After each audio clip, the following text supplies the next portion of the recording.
नमस्ते, हरीनास cooking lab में स्वागत है आपका। आज की वीडियो में हम बनाने वाले हैं दिवाली स्पेशल 5 ऐसी मिठाई बनाएंगे जो बाहर से किफ़ायती भी पड़ेगी, आप मेहमानों के आगे भी रख सकते हैं और बच्चों को भी बहुत पसंद आएगी। तो चलिए आज की ये रेसिपी शुरू करते हैं। सबसे पहले बनाएंगे बिल्कुल बाजार जैसा बॉम्बे हलवा। बॉम्बे आइस हलवा बनाने के लिए ये जो सारी प्रिपरेशन है वो पहले से करनी होती है। 10 से 15 बादाम को इस तरह से पतला पतला पीसेस करके रखना है। इलायची के दाने को इस तरह से एकदम बारीक नहीं पर मोटा मोटा पीस के रखना है। 10 से 15 पिस्ता को भी बादाम के जैसे ही पतला पतला पीसेस करके रखा है।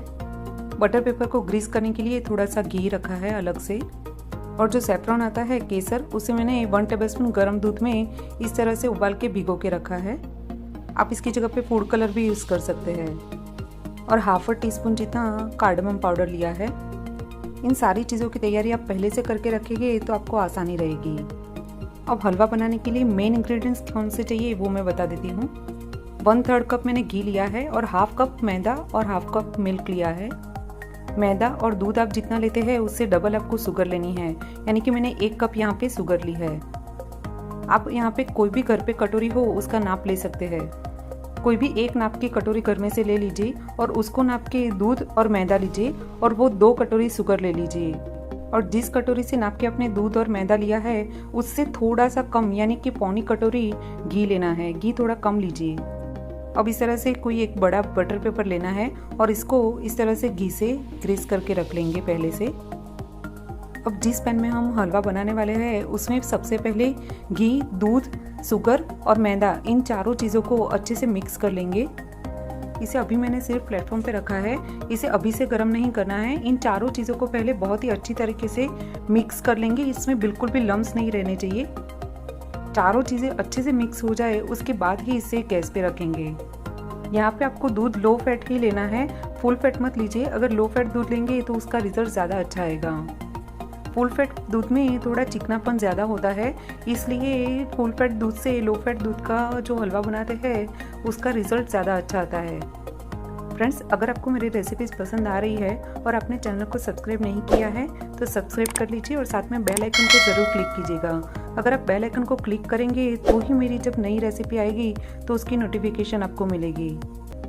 देखिए, इस तरह से बिल्कुल भी लम्स ना रहे उस तरह से इसे मिक्स करना है, क्योंकि जब आप इसे गर्म करेंगे फिर इसमें जो लम्स रह जाएंगे वो बाद में टूटेंगे नहीं। इसलिए जब ये ठंडा हो तभी इसे इस तरह से मिक्स कीजिए कि इसमें बिल्कुल भी लम्स ना रहे।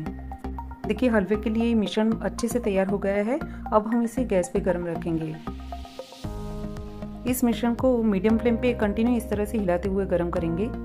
देखिए, 3 से 4 मिनट के बाद ये इतना गाढ़ा हो जाए फिर हमने जो सैफरन वाला दूध रखा था ना 1 टेबलस्पून, वो इसमें डाल देंगे। अगर आप सैफरॉन नहीं और फूड कलर भी डाल रहे हैं ना तो वो भी आपको इसी वक्त डालना है। अभी भी हमको इसकी प्रॉपर कंसिस्टेंसी नहीं मिली है, इसलिए अभी भी मीडियम फ्लेम पे कंटिन्यू हिलाते हुए इसे पकाएंगे। देखिए, हलवे की कंसिस्टेंसी ऐसी हो जाए, ये एकदम डो जैसा गाढ़ा हो जाए, उसके बाद हम फ्लेम को बंद कर देंगे। अब इसे बटर पेपर पे निकालेंगे। इस तरह से हलवे को बटर पेपर पे निकाल के स्पैचुला से या तो फिर कोई चम्मच या तवीथे से इसे इस तरह से थोड़ा सा चौड़ा कर लेंगे। बटर पेपर पे इस तरह से फैला के ये थोड़ा सा ठंडा हो जाए, यानी कि हाथ से हम इसे आसानी से छू सके इतना ठंडा होने देंगे। हलवे को पकाते हुए मुझे मीडियम फ्लेम पे 8 मिनट जैसा हुआ है और इसे इस तरह से चौड़ा करके सिर्फ 3 से 4 मिनट इसे ठंडा होने देंगे। अब कोई भी बेलन को इस तरह से थोड़ा सा घी से चिकना करके इसे हल्के हाथों से बेलेंगे। बहुत वजन देके नहीं बेलना है। हलवा आप जितना ही पतला बेलेंगे उतना ही आपका रिजल्ट भी अच्छा आएगा हलवे का, और आपका हलवा सूखने में टाइम भी नहीं लगेगा। इसलिए भले हल्के हाथों से बेलिए और इसे बेलने में देर लगे, पर इसे ज़्यादा से ज़्यादा पतला करने की कोशिश कीजिए। अगर आप इसे अच्छे से बेल नहीं सकते तो इस तरह से ऊपर एक और बटर पेपर डाल दीजिए और फिर आप इसे बेलिए। इस तरह से बेलेंगे तो आप चाहेंगे इतना आप इसे पतला बेल सकेंगे। इतना बेल के अब इस पे थोड़ा सा इलायची का पाउडर डालेंगे। थोड़े से इलायची के दाने थे वो डालेंगे।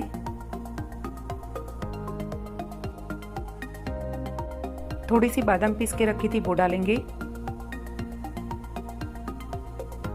और थोड़े से पिस्ता भी डालेंगे।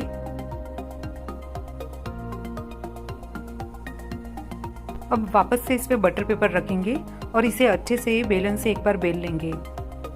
पिस्ता, बादाम, इलायची डाल के अब इसे अच्छे से बेलना है और ज़्यादा से ज़्यादा पतला करना है। आप इसमें पिस्ता, बादाम, इलायची का पाउडर और इलायची डालते हैं वो ज़्यादा से ज़्यादा बीच में डालने की कोशिश कीजिएगा, किनारियों पे नहीं, ताकि जब आप बेलेंगे तब वो ऑटोमेटिक किनारी पे तो हो ही जाएगी। अब इस हलवे को रूम टेम्परेचर पे पंखे के नीचे 5 से 6 घंटे के लिए ठंडा करने के लिए रख देंगे। जिस मेथड और जिस मेजरमेंट से हमने येलो कलर का बॉम्बे आइस हलवा बनाया, उसी तरीके से मैं वाइट और थोड़ा सा पिंक बॉम्बे आइस हलवा बना रही हूँ। पिंक कलर का बॉम्बे आइस हलवा बनाने के लिए मैंने थोड़ा सा पिंक फूड कलर यूज़ किया है। इस हलवे को सुखाए हुए मुझे 2 घंटे हो गए हैं। 2 घंटे बाद इस तरह से आजू बाजू की बॉर्डर को भी कट कर लेंगे और हमको जिस शेप में इसे कट करना है वहाँ पे निशान लगा लेंगे। 2 घंटे बाद इस तरह से नाइफ या तो पिज़्ज़ा कटर की मदद से सिर्फ इसमें कट लगाने हैं, जबकि 5 से 6 घंटे के बाद ये कम्प्लीटली सूख जाए उसके बाद इसे कट करेंगे। अगर ये हलवा कम्प्लीटली सूख जाए उसके बाद नाइफ से कट करने में आपको परेशानी हो रही हो तो आप कैंची की सहायता भी ले सकते हैं। इसी तरह से मैंने बाकी के 2 हलवों को भी सुखा के कट कर लिया है। देखिए 6 घंटे बाद मैं इसका रिजल्ट आपको दिखाती हूँ। देखिए बिल्कुल बना है ना बाहर जैसा हलवा। देखिए मैं आपको इसे तोड़ के भी दिखाती हूँ। मैंने पहले वीडियो में बताया वैसे आप जितनी हलवे की थिकनेस पतली रखेंगे ना उतना ही आपका हलवा कड़क बनेगा। बहुत ही आसान तरीका है और बहुत ही कम समय लगता है इसे बनाने में, तो इस दिवाली में इस बॉम्बे हलवे को ज़रूर ट्राई कीजिए। अब बनाएंगे बहुत ही कम खर्चे में बिल्कुल बाजार जैसी काजू कतली। सबसे पहले एक पैन गरम रखेंगे जिसमें मैंने 1 कप शुगर ली है और वजन से नापने जाए तो ये 200 ग्राम शुगर है। अब इसमें आधा कप पानी यानी कि 100 ml पानी मैंने लिया है। अब इसे मीडियम टू स्लो फ्लेम पे इस तरह से एक बार हिला के गर्म होने देंगे जब तक शक्कर पिघल नहीं जाए। मैंने इस वक्त फ्लेम को एकदम स्लो रखा है। शक्कर पिघलती है तब तक हम काजू को पीस लेंगे। काजू मैंने यहाँ पे 2 कप से नाप के लिए है और वजन में नापा जाए तो ये 300 ग्राम काजू है। यहाँ पे आपको काजू ज़रूरी नहीं है कि बड़े वाले ही लेने हैं, जो एकदम इससे छोटे टुकड़ों में आते हैं वो लेंगे तो भी चलेगा। अब इसे पीस लेंगे। काजू को मैं जैसे बताती हूँ वैसे पीसना है। काजू को पीसने से पहले कम से कम 1 से 2 घंटे के लिए डीप फ्रीज़र में रखिए, यानी कि ये एकदम ठंडे हो जाएंगे तो इसमें से तेल नहीं छूटेगा। और दूसरा कि इस तरह से मिक्सी को रुक रुक के पीसना है। अगर आप कंटिन्यू मिक्सी चलाएंगे तो काजू में से ऑयल छूटने लगेगा, इसलिए इस तरह से मिक्सी को रुक रुक के पीसिए। देखिए शक्कर एकदम से पिघल गई है। अब इसे स्लो फ्लेम पे इसी तरह से गर्म करेंगे जब तक कि ये थोड़ी चाशनी गाढ़ी नहीं हो जाए। चाशनी की कंसिस्टेंसी कैसी रखनी है वो मैं आगे आपको दिखाती हूँ। चाशनी थोड़ी सी गाढ़ी होती है तब तक हम काजू को इस तरह से स्ट्रेनर से छान लेंगे, ताकि इसमें अगर थोड़े भी काजू के टुकड़े रहे हो तो वो ऊपर निकल जाए। देखिए इस तरह से काजू को स्ट्रेनर में थोड़ा सा हाथ से दबाते हुए छान लेंगे। काजू के पाउडर को अच्छी तरह से छान लिया है। ऊपर जो ये दरदरा भाग रहा है एक बार मिक्सी में पीस के इसे वापस से मिक्स कर लेंगे। देखिए चाशनी गर्म हो गई है, पर अभी भी वो कंसिस्टेंसी नहीं है जैसी हमको काजू कतली के लिए चाहिए, इसलिए अभी भी इसे और थोड़ा उबालेंगे। देखिए मैं आपको एक बार चम्मच में लेके दिखाती हूँ। देखिए इस तरह से करने से अभी भी चिपचिपा लग रहा है, पर जो तार हमको चाहिए यानी कि 1.5 से 2 तार की चाशनी अभी भी तैयार नहीं हुई है, इसके लिए इसे थोड़ा और उबालेंगे। देखिए अब चाशनी हमको जैसी चाहिए वैसी प्रॉपर तैयार हो गई है। देखिए इसमें 1.5 तार की चाशनी बन रही है। अब हम इसमें काजू का जो पाउडर तैयार किया था वो डाल देंगे। काजू कतली आपकी कितनी सॉफ्ट या तो फिर कितनी हार्ड बनेगी वो आपकी जो चाशनी है उसकी कंसिस्टेंसी पे डिपेंड है। अगर आपको बिल्कुल बाहर जैसी प्रॉपर काजू कतली चाहिए तो आप 1.5 तार की चाशनी तैयार कीजिए। 1.5 तार की चाशनी में अब इस तरह से काजू का पाउडर डाल के इसे कंटिन्यू हिलाते हुए स्लो फ्लेम पे पकाना है। काजू की पेस्ट जब तक पैन में किनारी नहीं छोड़ने लगे तब तक इसे पकाएंगे। देखिए काजू का मिश्रण काफ़ी गाढ़ा हो गया है और ये किनारी भी छोड़ने लगा है। अब फ्लेम को बंद कर देंगे और इसमें 1 टीस्पून घी डालेंगे। घी को मिक्स करेंगे और इसे कैसे चेक करना है वो बताती हूँ। एक तो इस स्टेज पे आपको इसे एक प्लेट में लेके थोड़ा सा चौड़ा करना है और ये थोड़ा सा ठंडा हो जाए उसके बाद इसकी गोली बननी चाहिए। और दूसरा कि इस मिश्रण को इस तरह से हिलाते हुए ऊपर से चम्मच से गिराएं और तो रिबन जैसी कंसिस्टेंसी होनी चाहिए, यानी कि उठा के गिराए तो ऐसे रिबन जैसा बनना चाहिए।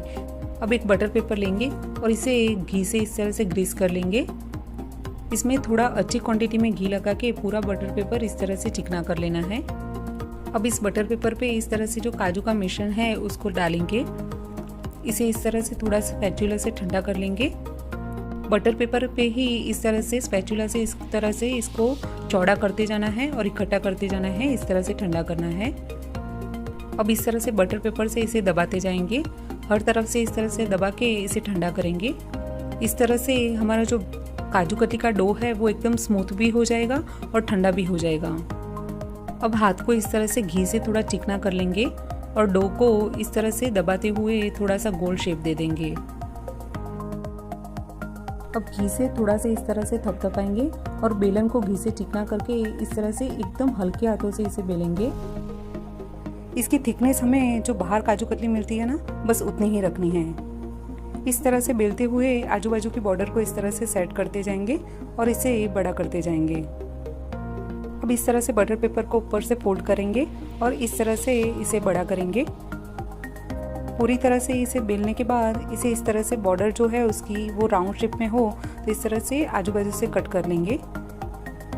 चारों तरफ से इस तरह से थोड़ी थोड़ी बॉर्डर निकालने के बाद अब इसमें वर्क लगाएंगे। मैं यहाँ पे इस तरह से इस पे चांदी का वर्क लगा रही हूँ। अगर आप चांदी का वर्क यूज़ नहीं करते हैं तो इसे स्किप कर सकते हैं। इस पे आप थोड़ा सा केसर भी स्प्रिंकल कर सकते हैं। अब इस तरह से रूलर से नाप के इसमें 1.5 इंच के इस तरह से निशान बनाएंगे। हमको काजू कतली डायमंड शेप में चाहिए, इसलिए हम इस तरह से इसमें निशान लगाएंगे कि हमारी काजू कतली है वो डायमंड शेप में कट हो। वर्क लगाने के बाद ये काजू कतली में कट लगाना थोड़ा मुश्किल पड़ता है, इसलिए अगर आप वर्क लगाने वाले हैं काजू कतली में तो पहले कट लगा लीजिए, उसके बाद वर्क लगाइए। और हाँ, यहाँ पे आपको काजू कतली को 15 से 20 मिनट के लिए पहले ठंडा करना है और उसके बाद इसमें कट या वर्क लगाना है। ये काजू कतली को बनाते हुए तो सिर्फ हमें 10 से 15 मिनट ही लगेंगे, पर इसको ठंडा करने में कम से कम 1.5 से 2 घंटे लगते हैं। देखिए 2 से 2.5 घंटे बाद हमारी काजू कतली एकदम तैयार है। बनी है ना बिल्कुल बाजार जैसी। इस परफेक्ट मेथड और मेजरमेंट से इस दिवाली में इस काजू कतली को घर पे ज़रूर ट्राई कीजिए। अब बाहर की कुकीज़ को भी भूल जाए, ऐसे टेस्टी ऐसे हम काजू फ्लेवर शक्करपारे बनाएंगे। सबसे पहले एक बर्तन में 1/4 कप दूध गर्म रखेंगे। दूध यहाँ आप कोई भी ले सकते हैं, फुल फैट या लो फैट। दूध को उबालना नहीं है, हल्का गर्म करेंगे। इसमें मैं 1/2 कप शक्कर ले रही हूँ। मैंने यहाँ पे शक्कर पीसी हुई ली है ताकि जल्दी घुल जाए। शक्कर दूध में अच्छे से घुल जाए फिर हम इसमें 1/4 कप घी डालेंगे। इस वक्त अब फ्लेम को बंद कर देना है और घी को दूध और शक्कर में अच्छे से मिक्स कर लेंगे। मिक्स करके इसे नीचे उतार लेंगे। अब एक बर्तन में 1 कप और उसके ऊपर 3/4 कप मैदा लेना है। यहाँ पे आप गेहूं का आटा भी ले सकते हैं। काजू को पीस के इस तरीके से पाउडर करके लेना है। काजू का पाउडर मैंने 1/2 कप लिया है। अब इसमें 1/4 टीस्पून जितना नमक डाल देंगे। नमक ऑप्शनल है, अगर आप नहीं डालना चाहते तो स्किप कर दीजिए। अब घी और दूध वाला जो मिश्रण तैयार किया था वो थोड़ा थोड़ा डाल के आटा गूँथ लेंगे। आटा यहाँ पे एकदम सख्त गूँथना है, जैसा मैं आगे वीडियो में दिखाती हूँ। यहाँ आप चाहे तो 1/4 कप जितनी सूजी भी डाल सकते हैं। सूजी डालने से आटा जो है वो एकदम सख्त रहेगा, पर अगर आपने आटा एकदम सख्त बांधा होगा तो आपको सूजी डालने की ज़रूरत नहीं पड़ेगी। देखिए मुझे आटा थोड़ा ढीला लग रहा है, इसलिए मैं 1/4 कप मैदा और डाल रही हूँ इसमें। मेज़रमेंट के कप आते हैं, उससे नाप के मैंने 2 कप मैदा लिया है। आगे दिखाती हूँ। वैसा सख्त आटा बांधने के लिए एक तो आटे को मसल के लीजिए और आपको ज़रूरत लगे इतना मैदा डालिए। ऐसा सख्त आटा गूँथ के अभी आधा घंटा रेस्ट करने देंगे। आधे घंटे बाद आटे को चेक करेंगे। इस आटे को 2 हिस्से में डिवाइड कर लेंगे। पहले आटे को थोड़ा मसलेंगे, फिर एक हिस्सा इसमें से लेके उसे वापस से थोड़ा सा मसलेंगे। अच्छे से मसल के उसका एक लोया तैयार करेंगे। आटे को अच्छे से मसल के सॉफ्ट किया होगा तो रोटी बेलने में आसानी रहेगी। अब सूखे आटे की मदद से हल्के हाथों से इसे बेलना है। इस तरीके से बॉर्डर को ठीक करते हुए रोटी को बड़ा करेंगे और रोटी बहुत ज़्यादा पतली नहीं करनी है, उसका ध्यान रहे। रोटी को हर जगह से एक जैसा बेलना है, कहीं मोटा और कहीं पतला नहीं बेलेंगे। कोई भी एक गोल ढक्कन लेना है। सबसे पहले एक गोल शेप में कट करेंगे और उसके बाद काजू शेप में इस तरीके से सारे कट कर लेंगे। देखिए इस तरीके से सारे शक्करपारे मैंने काजू शेप की कट कर लिया है। थिकनेस इतनी रखनी है। फ्राई करने के बाद ये और भी ज़्यादा फूलेंगे, इसलिए इतनी ही थिकनेस रखिए। काजू शक्करपारे को फ्राई करने के लिए मैंने तेल गरम रखा है। आप चाहे तो यहाँ पे तेल की जगह पे घी में भी फ्राई कर सकते हैं। तेल या घी जो भी रखें मीडियम गरम रखना है और उसके बाद स्लो फ्लेम पे हिलाते हुए इसे फ्राई करना है। शक्करपारे को डालने के 2 मिनट बाद ही इसे हिलाएं, तुरंत ना हिलाएं। अगर ज़्यादा गरम तेल या घी में ये शक्करपारे डालें तो डालते तुरंत ही लाल हो जाएंगे और अंदर से कच्चे रह जाएंगे। धीमी आंच पे इसे कंटिन्यू हिलाते रहना है और देखिए इस तरीके से गोल्डन क्रीम कलर के हो जाए फिर हम इसे निकाल लेंगे और इसी तरीके से सारे शक्करपारे को फ्राई कर लेना है। ये काजू फ्लेवर के शक्करपारे खाने में भी इतने क्रिस्पी और टेस्टी बनते हैं कि कुकीज़ को भी आप भूल जाएंगे। तो इस दिवाली पे इस काजू फ्लेवर शक्करपारे को ज़रूर ट्राई कीजिए। अब बनाएंगे बिल्कुल बाजार जैसा पाइनएप्पल जेली हलवा। सबसे पहले एक बर्तन में 1/4 पानी गर्म रखेंगे और इसमें हाफ कप शक्कर डाल देंगे। मेज़रमेंट जैसे दिखाए है वैसे ही लीजिए। शक्कर आप यहाँ पे पीसी हुई भी ले सकते हैं। अब इसे अच्छे से गर्म कर लेंगे। आज इस हलवे में मैं पाइनएप्पल फ्लेवर दे रही हूँ, इसलिए 2 पिंच जितना येलो फूड कलर डाल रही हूँ। अगर आप स्ट्रॉबेरी या और कोई फ्लेवर बना रहे हैं तो कलर चेंज कर दीजिए। अब इसे अच्छे से मिक्स कर लेंगे और इसे हिलाते हुए हाई फ्लेम पे 5 मिनट के लिए उबालेंगे। आगे वीडियो में दिखाती हूँ, वैसे चाशनी गाढ़ी नहीं हो तब तक इसे उबालना है। चाशनी को उबलते हुए 5 से 7 मिनट से ज़्यादा हो गया है। देखिए चाशनी की थिकनेस है वो ऐसी रखनी है। ऐसी गाढ़ी चाशनी हो तब तक चाशनी को उबालना है।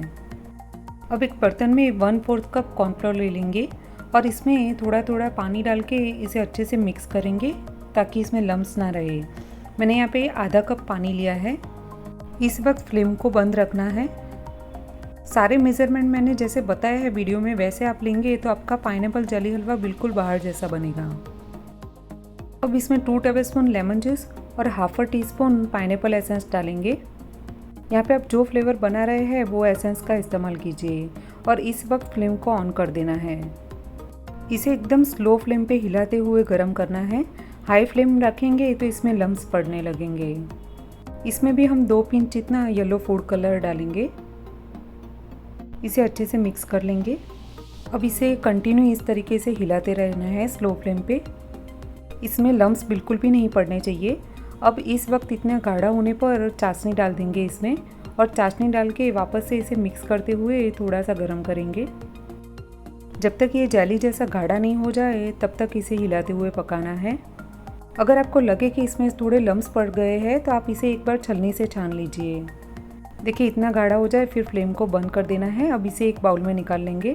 इस तरीके से कोई भी बाउल या प्लेट को घी से थोड़ा चिकना कर लेंगे और इसमें सारा मिश्रण निकाल देंगे जेली वाला। अब इसे 2 घंटे के लिए फ्रीज में ठंडा होने देंगे। 2 घंटे बाद हलवे को बाहर निकालेंगे। अब इसके मनचाहे पीस कर लेंगे। मैं यहाँ पे स्क्वायर पीस में कट कर रही हूँ। आप जैसे छोटे या बड़े जैसे चाहे वैसे पीस में कट कर लीजिए। देखिए बिल्कुल मार्केट जैसा जेली हलवा तैयार होता है। कम खर्चे, कम समय और कम मेहनत में काफ़ी सारा हलवा ये तैयार हो जाता है घर पे। अब इसके लुक को और बढ़ाने के लिए इसे कोकोनट पाउडर होता है उसमें रैप करेंगे। देखिए इस तरीके से बना है ना बिल्कुल बाजार जैसा जेली हलवा। ये जेली हलवा इतना अच्छा बनता है कि बच्चे तो इसे बहुत ही पसंद करेंगे। तो इस दिवाली में ज़रूर ट्राई कीजिए।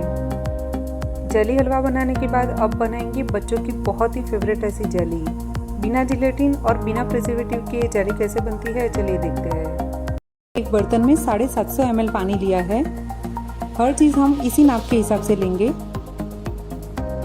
अब मैं इसमें शुगर डाल रही हूँ। ½ कप मैंने शुगर ली है। यहाँ पे शुगर की क्वांटिटी आप चाहे तो थोड़ी ज़्यादा भी ले सकते हैं। यहाँ पे 3/4 कप शुगर भी आप ले सकते हैं। अगर मैंने यहाँ पे 2 चम्मच लिया है। अगर 2 तरह का आता है, एक अगर इस फॉर्म में आता है और दूसरा अगर जो आता है वो बिल्कुल पाउडर फॉर्म में आता है। आप वो भी ले सकते हैं और ये भी ले सकते हैं, पर पाउडर फॉर्म का ज़्यादा रिजल्ट अच्छा देता है। इसलिए अगर आपको पाउडर फॉर्म में अगर मिल रहा हो तो आप वही यूज़ कीजिए। मैंने यहाँ पे पोमेग्रेनेट का जूस लिया है। यहाँ पे आप कोई भी फ्रूट का फ्रेश जूस यूज़ कर सकते हैं। अगर आपके पास फ्रेश जूस अवेलेबल ना हो तो टैंग या फिर अदर कंपनी का जो शरबत का पाउडर पैक आता है वो भी आप यूज़ कर सकते हैं। अब इसे इसमें मिक्स करके 10 मिनट के लिए इसे भिगो के रखेंगे। मैं इसमें 2 पिंच जितना स्ट्रॉबेरी रेड फूड कलर डाल रही हूँ।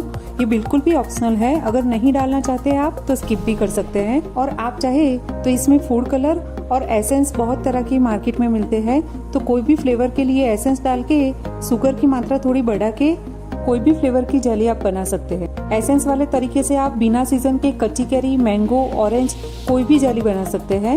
इसे इस तरह से हिला के मिक्स करना है और 10 मिनट के लिए इसे ऐसे ही रहने देना है, फिर हम इसे उबालेंगे। अब इसे हाई टू मीडियम फ्लेम पे हमें इस तरह से हिलाते हुए उबालना है। एक उबाल आने के बाद हम इसे 8 से 10 मिनट के लिए उबालेंगे, जब तक ये थोड़ा गाढ़ा नहीं हो जाता। फ्रेंड्स, मैं यहाँ पे खास बता दूँ कि हमको जो लिक्विड की कंसिस्टेंसी है उसका खास ध्यान रखना है कि ये थोड़ी गाढ़ी होनी चाहिए, बिल्कुल पानी जैसी नहीं होनी चाहिए, वरना हम इसे फ्रिज में से बाहर निकालेंगे तो ये तुरंत ही मेल्ट होने लगेगी। देखिए, इसमें उबाल आ गया है। अब हम इसे हिलाते हुए कंटिन्यू हाई फ्लेम पे 5 से 7 मिनट के लिए उबालेंगे। 10 से 15 मिनट हो गई है। अब इसे हम एक छलनी से छान लेंगे। अगर एक तरह का पौधा आता है और इसीलिए हमको ये लिक्विड को छानना होता है, ताकि अगर में थोड़ा बहुत भी जो कचरा हो वो इस स्ट्रेनर में निकल जाए। उबले हुए लिक्विड को मैंने रूम टेम्परेचर पे ठंडा कर लिया है। मेरे पास अभी सिलिकॉन के ये मोल्ड अवेलेबल है, इसलिए मैं इसमें इसे भर रही हूँ। अगर आपके पास सिलिकॉन के मोल्ड अवेलेबल नहीं है तो आप चॉकलेट के किसी मोल्ड या तो फिर कोई भी कटोरी में भी इसे भर के शेप दे सकते हैं। इस तरह से ये जेली के लिक्विड को हम मन चाहे मोल्ड में भर के इसे कम से कम 10 घंटे के लिए फ्रीज में ठंडा होने के लिए रख देंगे। 10 घंटे बाद भी अगर आपकी जेली प्रॉपर शेप में नहीं आ रही है, इसका मतलब है कि आपकी लिक्विड की कंसिस्टेंसी पतली है। तो आप उस जेली को 5 मिनट के लिए उबाल के 5 घंटे के लिए वापस फ्रीज में रख दीजिए, तो वो प्रॉपर शेप में आ जाएगी। अब इसे 10 घंटे के लिए फ्रीज में रख देंगे। देखिए, थोड़ी सी जेली मैंने इस तरीके से बड़े कंटेनर में डाली थी। मैंने इसे फ्रीज में कम से कम 8 से 10 घंटे के लिए रखा था। 8 से 10 घंटे बाद इसे डिमोल्ड करेंगे। देखिए, लग रही है ना एकदम बाहर जैसी जेली। बिना जिलेटिन के भी ये जेली बिल्कुल बाहर जैसी लगती है। तो इस दिवाली पे बच्चों के लिए बिना जिलेटिन और बिना प्रिजर्वेटिव की ये जेली घर पे ज़रूर ट्राई कीजिए। ये सारी दिवाली स्पेशल स्वीट्स को घर पे ट्राई करके मुझे आपके ओपिनियन यूट्यूब में कमेंट बॉक्स में ज़रूर बताइए। अगर रेसिपी पसंद आई हो तो इसे लाइक करके शेयर करना ना भूलें, और चैनल को मेरी अब तक सब्सक्राइब नहीं किया हो तो सब्सक्राइब कर लीजिए।